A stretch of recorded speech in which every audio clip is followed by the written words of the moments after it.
नमस्कार। आज का हमारा टॉपिक डैंड्रफ पर है।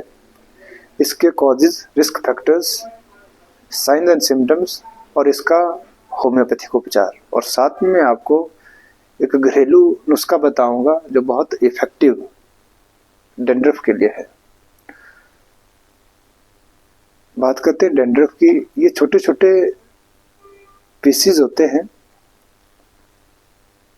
वाइट और येलोइश कलर के फ्लेक्स होते हैं जो हमें स्कैल्प में देखने को मिलते हैं।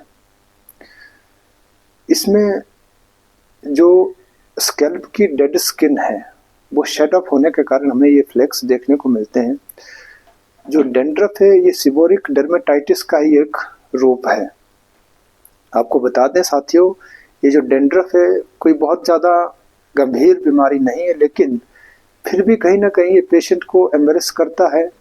उसका लोगों के साथ उठना बैठना थोड़ा सा मुश्किल हो जाता है, क्योंकि जब भी वो बालों में हाथ फेरता है या फिर थोड़े बाल अगर ड्राई होने लगते हैं तो उस स्थिति में डैंड्रफ उसका शोल्डर्स और अपर बैक पे गिरने लगता है, कपड़ों पे गिरने लगता है।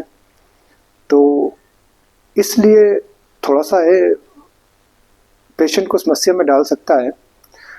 और अगर डैंड्रफ इंडिपेंडेंट एग्जिस्ट करता तो उस स्थिति में ट्रीट करना थोड़ा सा इजी हो जाता है। लेकिन अगर ये स्कैल्प डिजीज के साथ या फिर स्किन डिजीज के साथ एसोसिएटेड होता है तो उस स्थिति में थोड़ा सा ये टिडियस होता है ट्रीट करने के लिए। अब बात करते हैं इसके कॉजेज की।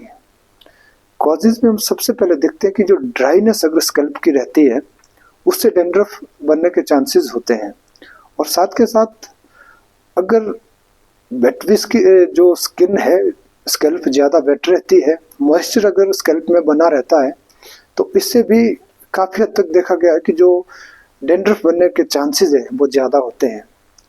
जब भी आप अपने बालों को धोते हैं, अगर अच्छे से नहीं सुखाते हैं, पोंछते नहीं हैं, तो उस स्थिति में फिर आपको डैंड्रफ बनने के चांसेस ज़्यादा होते हैं। तो ये आपके लिए भी और जो भी मेरे क्लिनिक्स पे पेशेंट विजिट करते हैं तो उनके लिए मेरी सलाह होती है कि जब भी आप अपने बालों को धोते हैं तो अच्छी तरह पोंछें और सन हीटर जरूर लगाएं। अगर आपके पास ये ऑप्शन नहीं है, सर्दी का मौसम है, बरसात का मौसम है, तो उस स्थिति में आप हेयर ड्रायर या फिर जो भी आपके पास एप्लियंस है उसके साथ आप इनको अच्छे से ड्राई करें।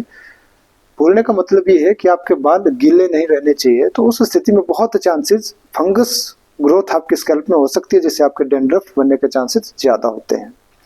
इसके साथ अगर ऑयल भी ज़्यादा यूज़ करते हैं तो इससे मलेजिया नाम का एक फंगस होता है, ये स्कैल्प में ग्रो करने के चांसेस ज़्यादा होते हैं। तो इससे भी डैंड्रफ बनने के चांसेस हो सकते हैं। और साथ के साथ हम देखते हैं अगर हेयर केयर प्रोडक्ट है कोई, उनको हम चेंज करते हैं, जैसे शैम्पू करते हैं, ऑयल लगाते हैं या फिर कलर चेंज करते हैं, या फर्स्ट बार कोई यूज़ कर रहा है तो स्कैल्प सेंसिटिविटी के कारण, कई बार टेम्परेरी इन्फ्लेमेशन के कारण उसको डैंड्रफ बनना शुरू हो जाता है, फ्लेक्स और स्केल्स बनने शुरू हो जाते हैं। तो इसको हम कंटैक्ट डर्मेटाइटिस के नाम से जानते हैं। और साथ में स्किन से रिलेटेड कोई डिजीज स्कैल्प में होती है, जैसे सोराइसिस है, रिंगवॉर्म है, या फिर एक्जिमा या किसी और तरह का स्किन से रिलेटेड समस्या अगर स्कैल्प में होती है तो इससे भी हमारी स्कैल्प में डैंड्रफ बन सकता है। और साथ के साथ स्ट्रेस अगर लगातार रह रहा है तो ये भी डैंड्रफ को फ्लेयर अप करता है। जेनेटिकली भी कहीं ना कहीं इन्वॉल्व होता है। अगर परिवार में किसी सदस्य को डैंड्रफ की समस्या है तो हम भी रिस्क पे होते हैं। अगर दूसरे रिस्क फैक्टर्स की बात करें उसमें एज ग्रुप, यानी जो अडल्ट एज है इसमें 30 से 40 साल और चाइल्डहुड के बाद की जो एज है इसमें ज़्यादा डैंड्रफ बनने के चांसेस हो सकते हैं, लेकिन कभी भी ये किसी भी एज ग्रुप में हो सकता है। और साथ में महिलाओं में थोड़ा सा कम, लेकिन पुरुषों में ज़्यादा डैंड्रफ बनने के चांसेस होते हैं। साथ के साथ अगर आपका इम्यून रिस्पॉन्स कमज़ोर होता है या कोई आपको क्रॉनिक इलनेस है, उसका जो रिकवरी टाइम होता है, जो कन्वलेसेंट टाइम है, उस दौरान आपको डैंड्रफ होने के चांसेस ज़्यादा होते हैं। अब बात करते हैं साइंस एंड सिम्टम्स की।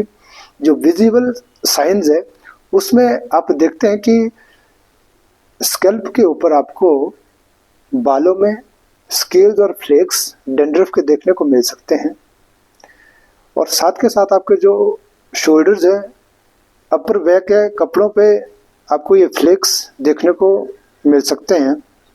और साथ के साथ डैंड्रफ के कारण स्कैल्प में इचिंग होती है। कईयों को बहुत ज़्यादा इचिंग, इनटॉलरेबल इचिंग देखने को मिलती है। और इसके साथ साथ जो डैंड्रफ है ये हेयर रूट्स को कमज़ोर बना देता है, जिससे हमारे बाल टूटने लगते हैं। इसीलिए जो हेयर फॉल है ये भी डैंड्रफ के साथ बहुत कॉमन कंडीशन है। अगर आपका सीबोरिक डर्मेटाइटिस के कारण डैंड्रफ है तो उस स्थिति में आपको स्कैल्प में रैशेस हो सकते हैं, माने छोटे छोटे लाल रंग के दाने आपके स्कैल्प में होंगे जो डैंड्रफ से कवर हुए होते हैं। जब भी आप डैंड्रफ को रिमूव करने की कोशिश करते हैं तो तब आपको ये जो छोटे छोटे दाने हैं वो विजिबल होते हैं, वो दिखाई देते हैं। और अगर ज़्यादा जोर से आप खारिश करते हैं तो उस स्थिति में आपको ये जो रैशेज है इसमें आपको ब्लड भी ओज आउट हो सकता है। ये कुछ कॉमन सिम्टम्स जो आपको देखने को मिलेंगे डैंड्रफ के केस में। अब बात करते हैं इसका होम्योपैथिक ट्रीटमेंट की। तो जो सबसे इफ़ेक्टिव ट्रीटमेंट जो मैंने अपने क्लिनिक में देखा है ये आपको बुक में एज सच नहीं मिलेगा। आपने जेबोरेंडी और आर्निका का मदर टिंचर इक्वल रेशो में एक बोतल में भर के रखना है। उसको आपने शाम के समय अपनी स्कैल्प में अच्छी तरह अप्लाई करना है। जहाँ पे आपके डैंड्रफ के पैचेस ज़्यादा है, अगर पैची डैंड्रफ है, वैसे आप पूरी स्कैल्प में इसको अप्लाई कर सकते हैं। इससे आपके जो हेयर रूट्स है वो भी स्ट्रांग होंगे, हेयर फॉल भी रुकेगा और साथ के साथ डैंड्रफ के लिए भी बहुत अच्छी दवा है। जब भी आप इन दोनों को कॉम्बिनेशन में यूज़ करेंगे तो बहुत अच्छे रिजल्ट्स आपको ये दोनों दवाएं देगी। अगर बहुत ज़्यादा डैंड्रफ है तो आप मॉर्निंग इवनिंग 2 टाइम भी इसको यूज़ कर सकते हैं, लेकिन अगर आप 1 टाइम भी यूज़ करते हैं तो काफ़ी हद तक ये आपके डैंड्रफ को ठीक करेगा। दूसरी मेडिसिन है काली सल्फर काली म्यूर। ये दोनों बायोकेमिक मेडिसिन हैं। इनमें जब भी आपने यूज़ करना है 6x पावर में आप इन दोनों को यूज़ करें और प्रत्येक की आपने 3 गोलियां यूज़ करनी है और दिन में 3 से 4 बार आप यूज़ कर सकते हैं। अगर सिम्टम्स की बात करें तो काली सल्फ में येलोइश कलर का डैंड्रफ हमें देखने को मिलता है। साथ में स्कैल्प में इचिंग बहुत ज़्यादा होती है, हेयर फॉल देखने को मिल सकता है। और इसके अगेंस्ट अगर बात हम करते हैं काली म्यूर की, इसमें हमें वाइट कलर का डैंड्रफ देखने को मिलता है। कंपैरेटिवली हो सकता है थोड़ा सा डैंड्रफ ज़्यादा बने, लेकिन किसी भी तरह के अगर आपके सिम्टम है डैंड्रफ के केस में, डैंड्रफ ज़्यादा बन रहा है किसी भी तरह का हो, तो आप इन दोनों मेडिसिन को हमेशा कॉम्बिनेशन में यूज़ करें। अगली दवा है लाइकोपोडियम। इसमें क्या होता है, आपको डैंड्रफ के साथ इचिंग स्कैल्प में ज़्यादा होने लगती है और साथ के साथ आपको हेडेक होता है। और थोड़े से अगर गर्म पानी में आप बालों को धोते हैं तो उस स्थिति में आपका जो डैंड्रफ है, इचिंग है और हेडेक है, वो आपको थोड़ा सा एग्रावेट होता हुआ महसूस होता है। ऐसे सिम्टम्स के साथ लाइकोपोडियम 30 और 200 पावर में 2 से 3 बूंदे आप दिन में 3 से 4 बार यूज़ कर सकते हैं। नेक्स्ट मेडिसिन है मेडोराइनम। इसमें ड्राइनेस स्कैल्प में होती है, बाल आपके जो हेयर है वो ड्राई और क्रिस्पी होते हैं, साथ में साथ इचिंग आपको देखने को मिलेगी डैंड्रफ के साथ। तो आप मेडोराइनम की 2 से 3 बूंदे 15 दिन में आपने आधा घंटे में 3 बार यूज़ करनी है। और अगली मेडिसिन है फॉस्फोरस। इसमें हम देखते हैं कि पूरी स्कैल्प में आपका डैंड्रफ बहुत ज़्यादा बनने लगता है, साथ के साथ एक्सेसिव हेयर फॉल आपको देखने को मिलता है। लार्ज बंचेस में आपके हेयर टूटते हैं, स्पेशली जो फ्रंटल रीजन है वहाँ पे हेयर लॉस होता है। तो ऐसे में आप फॉस्फोरस 30 या फिर 200 पावर में 2 से 3 बूंदे आप यूज़ कर सकते हैं। इसके साथ फॉस्फोरस का आप एक बहुत पिक्यूलियर सिम्टम नोट कर सकते हैं कि अगर आपको ठंड बहुत ज़्यादा लग रही हो, यद्यपि पेशेंट ठंड के लिए बहुत ज़्यादा सेंसिटिव होता है, लेकिन फिर भी उसको जो फ्रीज्ड चीज़ें हैं, ठंडी आइटम्स है, वो खाना बहुत पसंद है, तो ये काफ़ी पिक्यूलियर हो जाता है फॉस्फोरस के लिए। तो इसको भी आप ध्यान में रख सकते हैं। अगली मेडिसिन है आर्सेनिक एल्बम। इसमें जो डैंड्रफ है वो स्केल्स और फ्लेक्स थोड़े से बड़े साइज के होते हैं। इचिंग बहुत इनटॉलरेबल इचिंग, बहुत ज़्यादा इचिंग होती है और साथ में स्कैल्प सेंसिटिव होती है। हाथ फेरने पे भी आपको सोरनेस और जो हल्का दर्द महसूस होता है। तो ऐसे में आप आर्सेनिक एल्बम 30 या 200 पावर में 2 से 3 बूंदे दिन में 3 से 4 बार आप यूज़ कर सकते हैं। अगली दवा है थूजा। थूजा में भी आपको डैंड्रफ के साथ हेयर फॉल, स्कैल्प में इचिंग और हेयर आपके ड्राई होने लगते हैं और ऐसे अगर सिम्टम है तो आप थूजा 30 या 200 पावर में 2 से 3 बूंदे दिन में 3 बार आप यूज कर सकते हैं। नेक्स्ट मेडिसिन है सीपिया।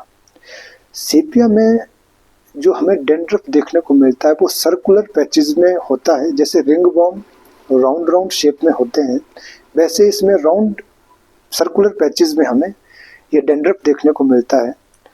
और हो सकता है आपको रिंग बॉम का इन्फेक्शन हो, इसके कारण आपको डैंड्रफ बन रहा हो। और अगर आपकी जो इचिंग है वो बहुत ज़्यादा होती है, स्क्रैचिंग करने पर भी उसमें आपको आराम नहीं मिलता है। ऐसे सिम्टम्स के साथ डैंड्रफ है तो सीपिया को आप जरूर ट्राई करें। 30 पावर में 2 से 3 बूंदे दिन में 4 बार आप यूज़ कर सकते हैं। अगली मेडिसिन है सेनिकोला। इसमें भी जो डैंड्रफ है वो थोड़े से बड़े जो फ्लेक्स और स्केल्स होते हैं उसमें हमें विजिबल होता है और साथ में इचिंग ज़्यादा है। साथ में जो ऑसिपिटल एरिया है, बैक ऑफ हेड है, वहाँ पे स्वेटिंग ज़्यादा होती है। तो आप ऐसे सिम्टम्स के साथ ज़रूर सेनिकोला को ट्राई करें। 2 से 3 बूंदे आपने 30 पावर में दिन में 3 से 4 बार आप यूज़ कर सकते हैं। नेक्स्ट मेडिसिन है सोराइनम। सोराइनम में हम देखते हैं कि पेशेंट को इचिंग, इनटॉलरेबल इचिंग इसमें भी देखने को मिलती है और साथ के साथ जो हेयर है वो लस्टरलेस है, चमक नहीं होती है, थोड़े से रूखे हेयर्स इसमें होते हैं और साथ में स्कैल्प में फाउल स्मेल होती है। अगर बाल हम धोते हैं उसके बाद भी, बालों को धोने के बाद भी ये जो स्मेल थोड़ा सा बनी रहेगी, ठंड पेशेंट को ज़्यादा लगेगी। ये सारे तमाम सिम्टम अगर डैंड्रफ के साथ अगर आपको देखने को मिलते हैं तो आप ज़रूर सोराइनम को यूज़ कर सकते हैं। इसको आप इंट्रूकेंट मेडिसिन भी डैंड्रफ के केस में यूज़ कर सकते हैं। जब भी आपने यूज़ करना है 2 से 3 बूंदे 15 दिन के गैप में इसको आप यूज़ करें। लास्ट जो मेडिसिन है हमारी इस लिस्ट में वो है नेट्रोम्यूव। अगर आपका जो हेयर फॉल है, जो ऑयली स्किन के कारण, ऑयली स्कैल्प के कारण आपको हेयर फॉल हो रहा हो और साथ के साथ ailment from grief, care and worries, लगातार स्ट्रेस, इससे आपका जो डैंड्रफ है वो फ्लेयर अप होगा।